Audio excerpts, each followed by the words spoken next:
ಮೇಘನಾದನ ಮರಣವಾರ್ತೆಯನ್ನು ಕೇಳಿದ ರಾವಣನು ನಿಂತಲ್ಲಿಯೇ ಕುಸಿದು ಹೋಗಿ ತತ್ತರಿಸಿದನು. ಸಿಡಿಲ ಹೊಡೆತಕ್ಕೆ ಸಿಕ್ಕಿದ ಗಿರಿಶಿಖರದಂತೆ ದಶಮುಖನು ಮಗನ ಸಾವಿನ ಸುದ್ದಿಯಿಂದ ಬಿದ್ದಲ್ಲಿಯೇ ಹೊರಳಿ ನರಳತೊಡಗಿದನು. ಹೃದಯದಲ್ಲಿ ಕೀರಿಸಿದ ಶೂಲವನ್ನು ಕಿತ್ತೆಸೆಯಲಾರದೆ ಸಹಿಸಿಕೊಳ್ಳಲೂ ಆಗದೆ ಸಂಕಟ ಪಡುವಂತೆ ದಶಗ್ರೀವನು ತನ್ನ 10 ತಲೆಗಳನ್ನು ಬಡಿದುಕೊಂಡು ಗೋಳಾಡಿದನು. ಅನುಚರರು ಅವನನ್ನು ಎತ್ತಿ ಆಧರಿಸಿ ಮಹಾರಾಣಿಯ ಮಂದಿರ ಕೊಯ್ದು ಮಲಗಿಸಿದರು. ಎಷ್ಟೋ ಹೊತ್ತಿನವರೆಗೆ ಲಂಕೇಶ್ವರನಿಗೆ ಪ್ರಜ್ಞೆಯೇ ಇರಲಿಲ್ಲ. ಒಮ್ಮೊಮ್ಮೆ ರೋಷ ಸಂತಾಪ ದುಃಖಗಳಿಂದ ಏನೇನೋ ಆಡಿಕೊಳ್ಳುತ್ತಾ ಶಯ್ಯೆಯ ಮೇಲೆ ಹೊರಳಾಡುತ್ತಿದ್ದನು.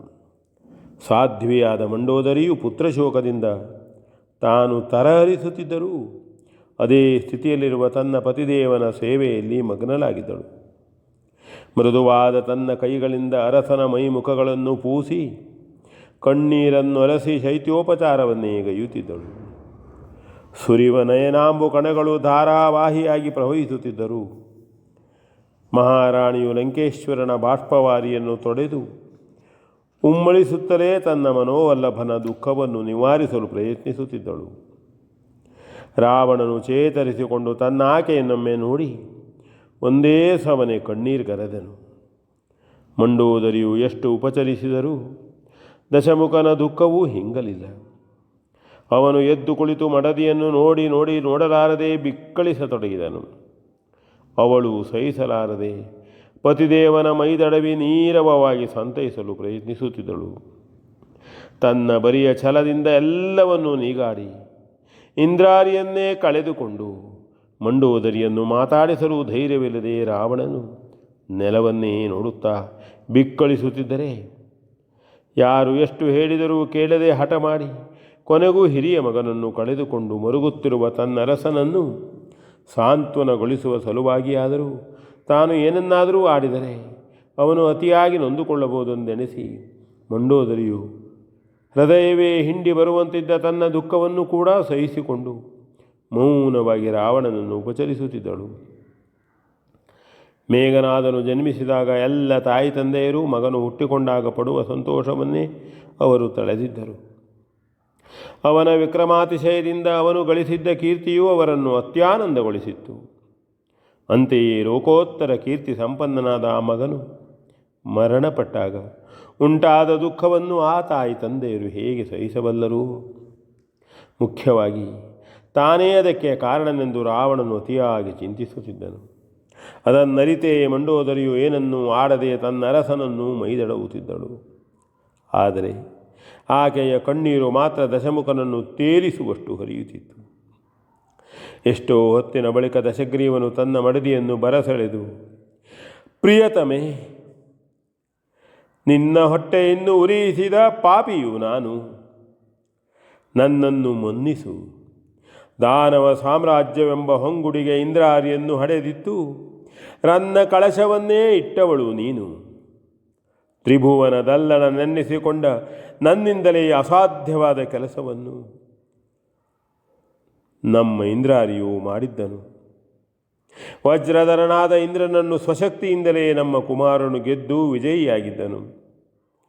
ಹೃದಯೇಶ್ವರಿ, ನನ್ನ ಬಲ ಶೌರ್ಯಗಳಿಗೆ, ಶಕ್ತಿ ಸಾಹಸಗಳಿಗೆ, ಪ್ರಜಾಪಾಲನೆಯ ಸಮರ್ಥನೆಗೆ ಅವನೇ ಬಲಗೈಯಾಗಿ ಹೊಂದಿದ್ದನು. ಅಂತಹವನನ್ನು ನಾನೆಂದು ಕಳೆದುಕೊಂಡೆನು. ರಾಜ್ಯ, ಕೋಶ, ಅಧಿಕಾರ, ಸಂಪತ್ತು, ಭೋಗ, ಭಾಗ್ಯ ಎಲ್ಲವನ್ನು ಪಡೆಯಬಹುದು. ಆದರೆ ಒಬ್ಬ ಇಂದ್ರಾರಿಯನ್ನು ಪಡೆಯಲು ಸಾಧ್ಯವೇ? ಹಾಯ್ ಶಿವನೇ, ಸಾವಿರಾರು ಮಂದಿ ನನ್ನ ಔರಸಪುತ್ರರೇ ಈ ಯುದ್ಧದಲ್ಲಿ ಮಡಿದಿದ್ದರು. ಆದರೂ ನಮ್ಮ ಮೇಘನಾದನಿರುವನೆಂದು ಬಗೆದಿದ್ದೆನು. ಅವನು ಕೈಬಿಟ್ಟು ನಡೆದನೆಂದ ಮೇಲೆ ಇನ್ನೇನುಳಿಯಿತು?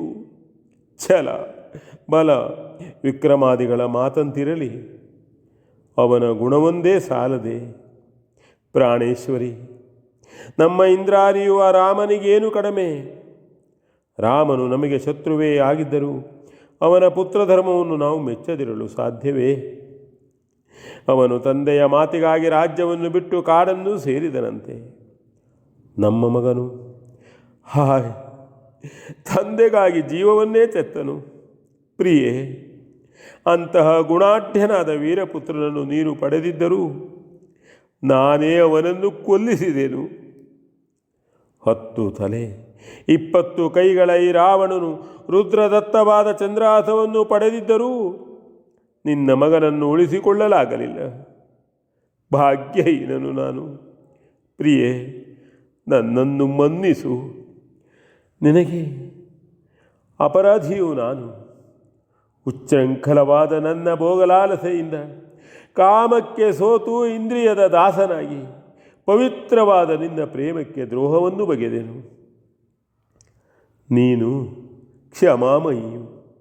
ಮಂಡೋದರಿ, ದಾನವ ಸಾಮ್ರಾಜ್ಯದ ಸ್ವಾಧಿಕಾರವಿರಲಿ, ಅತುಲೈಶ್ವರ್ಯದ ಸಂಪದವಿರಲಿ, ನಿಷ್ಕಲ್ಮಶವಾದ ನಿನ್ನ ಪ್ರೇಮದ ಮುಂದೆ ಅವೆಲ್ಲವೂ ತುಚ್ಛ, ನೀರಸ.